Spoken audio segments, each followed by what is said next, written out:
In 1984, computer networking was a mess. Every vendor had their own protocol, their own hardware, and none of it talked to anything else.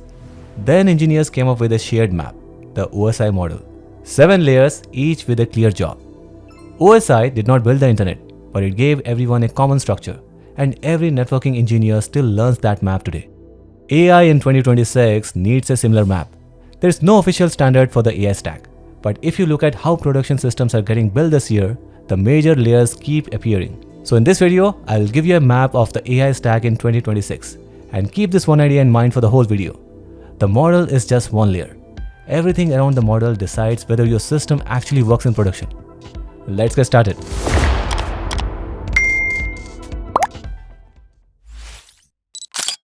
Say you're building an AI coding assistant for your engineering team. Thousands of engineers, one assistant. Your first thought is simple. Use Claude or GPT and let it write code. But every model has a knowledge cutoff. So it needs to see your actual code base and your internal docs. That is data and retrieval. The task also has to be broken into steps, understand the code base, write the change, run the test, review the results. That is orchestration and agents. The model has to run somewhere at a reasonable cost. That is infrastructure and serving. And engineers want this inside their editor, not a separate chat window. That is your application layer. And this is where things get difficult for platform teams. The same assistant can write different code on different engineers' machines and behave differently again once it hits CI, unless the environment behind it is identical everywhere. Now keep that in mind, we'll come back to it. So the model was just one piece. To build something that works, you need the full stack. So here's the stack. 6 layers bottom to top. Compute and infrastructure, model training, inference and serving, data retrieval and protocols, orchestration and agents, and applications. And 2 concerns run across the entire stack. The first is governance and observability. The second is reproducibility, which we'll come back to later because it might be the most ignored part of the whole system. Now, different people may draw the stack differently, and that is fine. What matters is the job each layer does. So let us start from the bottom. Layer 1 is compute and infrastructure. AI models need specialized hardware, mainly GPUs, because they perform a huge number of calculations at the same time. NVIDIA dominates this layer, but its advantage is not just the chips, it is also CUDA, the software ecosystem that so much of modern AI already depends on. But this layer is starting to diversify. Google now has TPUs, Amazon has Trainium, and more cloud companies are building their own accelerators to reduce cost and rely less on NVIDIA. Then there is also an important shift happening in the economics. You train a model occasionally. You serve it on every single request. So once the product reaches enough users, serving the model can become the bigger long-term cost. So you have 3 main options. You can run the model in the cloud using services from AWS, Google Cloud, or Azure. You can also run it on premises, which is common for large companies with strict security or data requirements. Or you can run a smaller model directly on the device at the edge. And remember this, because we'll come back to it later. Every setup depends on a particular combination of drivers, runtimes, and accelerator libraries. On an NVIDIA machine, CUDA is the obvious example. So 2 engineers on the same team can easily be using different versions without realizing it. Layer 2 is model training and development. Compute gives you raw capacity. The next question is, which model you use? This is where foundation model comes from. Companies like OpenAI, Anthropic, and Google build proprietary frontier models such as GPT, Claude, and Gemini, which most developers access through APIs. On the open-weight side, Meta's Llama used to dominate the conversation. But that is no longer the case. Models from labs like Quinn and DeepSeek are now highly competitive, especially in areas like coding and reasoning. The trade-off is not simply free versus paid anymore. With an open-weight model, you avoid the provider's per-token API charge, but you still pay for GPUs, hosting, maintenance, and the engineers needed to run it. A hosted model removes most of that operational work and gives you access to strong capabilities immediately. But one of the most important shifts is towards smaller models. Take a smaller model and fine-tune it for one narrow, well-defined task. On that specific task, it can outperform a much larger general-purpose model while running faster and costing less. So choosing the right model for each part of the workflow has become an engineering skill of its own. Layer 3 is inference and serving. A trained model is still just a file sitting on a machine. To become a product, it has to respond to real users reliably and at scale. And this is where the cost starts adding up. Training may happen only occasionally, but serving happens every time someone sends a request. And three things matter here. First, optimization. One example is quantization, where the model's weights are stored at lower precision. That makes the model smaller, faster, and cheaper to run. Second, the model serving layer, the software that receives requests and runs the model on GPUs. Tools like vLLM and TensorRT LLM help the GPU handle more requests at once and use its memory more efficiently. They can also speed up generation using techniques like speculative decoding. A smaller, faster model predicts several tokens ahead, and the larger model verifies them together. If they are correct, it accepts them in one step instead of generating each token individually. Third is routing. Easy requests can go to a smaller, cheaper model. Harder requests can go to the more capable and expensive one. So if the router makes good decision, this can reduce the inference bill significantly. When you call a hosted API, the provider handles most of this and you pay for it inside the token price. So if you host a model yourself, this is where the engineering work goes. Either way, how you serve a model matters almost as much as which model you choose. Layer 4 is data retrieval and protocols. Fast serving does not help much if the model is working with the wrong information. A model does not automatically know your company's data. It also does not know what happened last week. So this layer is about giving it the right context at the right time. So let us start with retrieval or RAG. The basic idea is simple. You convert your documents into embeddings, search for the pieces most relevant to the user's question, and give only those pieces to the model. But two things are changing in 2026. First, many teams no longer need a separate vector database on day one. Tools like Pinecone and QDRANT still make sense at large scale, but a lot of teams start with pgvector inside Postgres and move only when they hit a real bottleneck. Second, plain RAG is becoming something broader. Context engineering. Now you're combining retrieval with memory, hybrid search, re-ranking, and better filtering. So the model receives less context, but more useful context. Next is protocols. And this is where we are starting to see real convergence. MCP or the Model Context Protocol is becoming the common way for AI applications to connect to tools and data. Think of it like USB-C for AI. MCP started at Anthropic, but it is now under neutral governance, and companies like OpenAI, Google, Microsoft, and Amazon support it. Then there is A2A, which started at Google. That is designed for agents talking to other agents. But standardization also creates a new kind of risk. If a widely used MCP server or SDK has a vulnerability, every application depending on it may be exposed. We have already seen serious security issues around agent systems, and OWASP now has an entire top 10 focused on agentic applications. Remember that point because it connects directly to governance later. Layer 5 is orchestration and agents. Once the model can reach data and tools, something still has to decide what happens first, what happens next, and when the job is actually finished. A simple chatbot may be one model call, but real tasks are usually workflows made up of several steps. So if you go back to our coding assistant example, one request from an engineer may first need to be broken into smaller tasks. Understand the relevant part of the code base, write the change, run the test, check the result against the team's conventions, then choose the right model or tool for each step. After that comes review. Another model can check the result, automated tests can verify whatever is verifiable, and for high-impact changes, most teams add a human approval step before anything merges.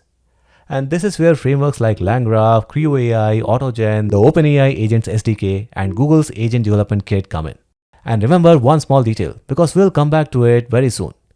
Every framework, MCP server, and CLI tool has a version number. Your laptop may be running the latest version. Your teammate may still be on an older one. And the CI server may have a completely different setup. That version drift may look like a small problem, but it can change how the entire agent behaves. Layer 6 is applications, the part users actually see. All the complexity from the previous 5 layers disappears behind the product. The user only sees whether it helps them get something done. General purpose assistants like ChatGPT, Claude, and Gemini are becoming a crowded space. For many everyday tasks, users can switch between them fairly easily. The stronger advantage often comes from vertical products built for a specific industry, such as legal AI, medical AI, or financial AI. These products combine domain knowledge, proprietary data, and workflows that are much harder to copy. The best example is Cursor. Cursor did not start by owning the models, the cloud, or the chips. It owned the developer workflow. It brought different models together and made them useful inside the place where developers already work. That helped Cursor become one of the fastest growing software companies anyone had seen. Then in June 2026, SpaceX announced that it was acquiring Cursor in one of the largest software acquisitions ever. And there are two lessons here. First, you can create enormous value at the application layer without owning the entire stack underneath it.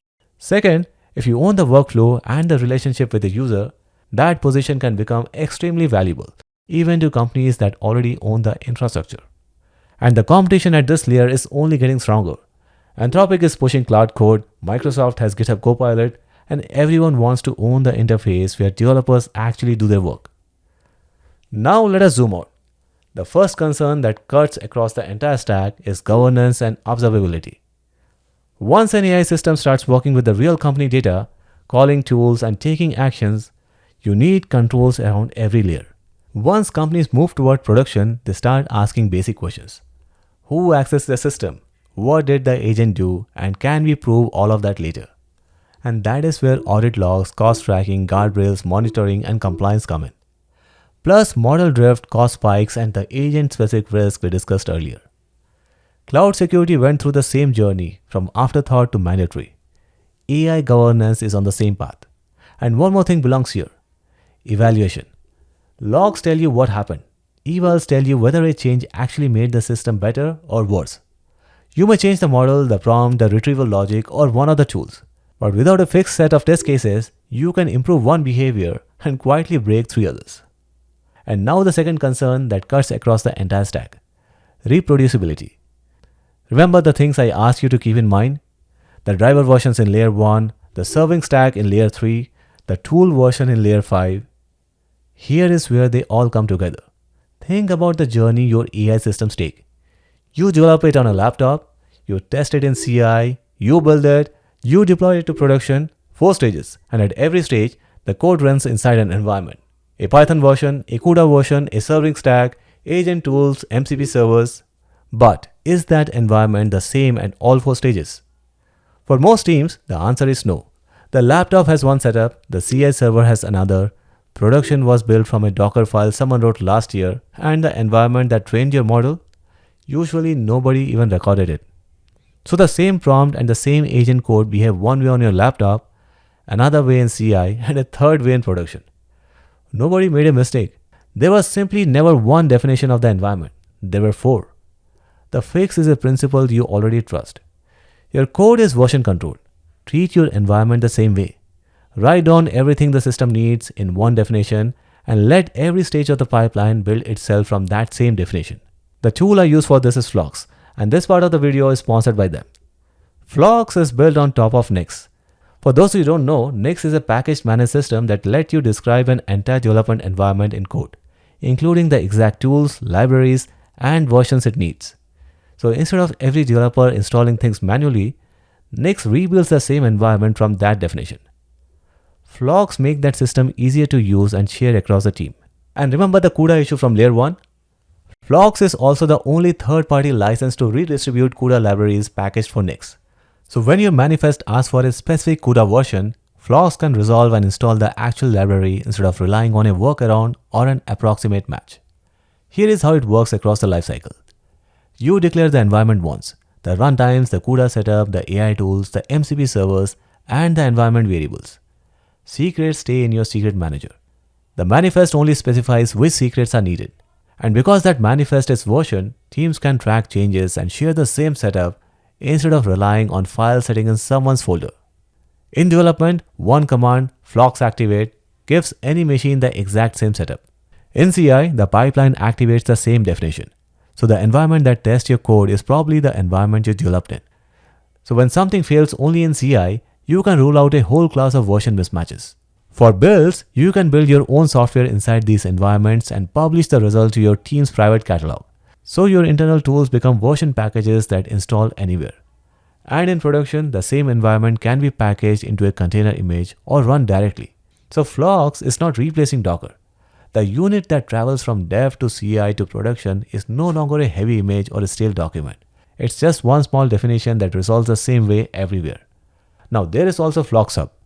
Your team publishes the environment under a shared name. Update it once, push it, and the whole team and the CI works from the same version. Onboarding becomes one command and patching a vulnerable package becomes one update pushed once instead of chasing machines one by one, because you always have a version record of what every environment contains. If you want to try Flox, the link is in the description. You can get started in a few minutes. So that is reproducibility. One definition carried through the whole lifecycle.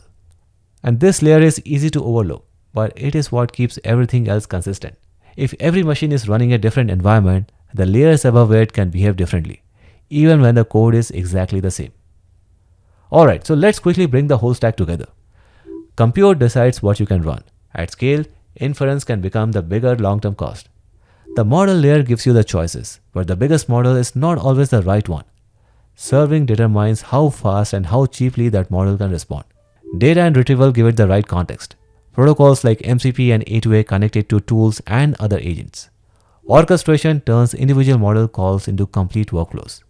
And finally, the application layer is where all of this becomes something users can actually use and pay for. As Karsha showed, owning that workflow can become extremely valuable, even if you don't own the entire stack underneath it. Governance and evaluation run across every layer. Reproducibility keeps the environment consistent from your laptop to CI to production. The model is just one layer. Everything around it decides whether your AI system actually reaches production. So the real question is not which layer is the most important. It is, which layer do you own? Drop a comment and tell me which layer you want me to go deeper on next. Thanks for watching, and I'll see you in the next one.